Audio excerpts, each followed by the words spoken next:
You know what? It really depends. So I sometimes tell people, not every major project or renovation is necessary. By all means, if you know that there's a leaky toilet or something small like that, then, we should just get that fixed in advance.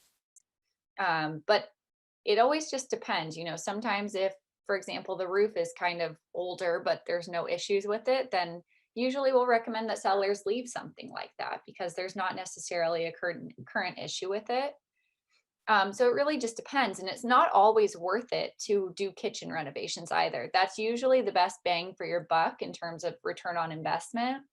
But if it's going to cost you thousands of dollars, it might actually benefit you to just list the house for a little bit lower and let the buyers fix up the kitchen. So it's a case by case basis. If I can find data that shows that if we, fix up the kitchen, you're going to make thousands more dollars, then it's worth it.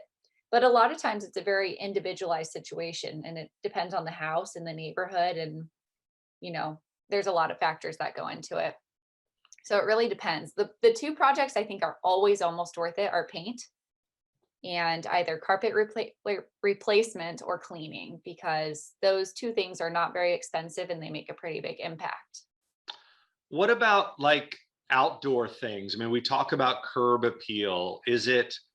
Do you tend to recommend fencing or landscaping or anything like that?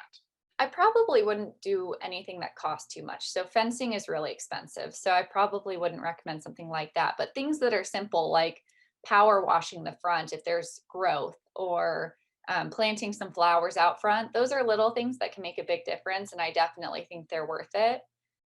So when I go around a seller's house prior to listing, I do talk about the exterior of the home, because if there's anything little we can do that can really, increase the curb appeal, then I think it's worth it.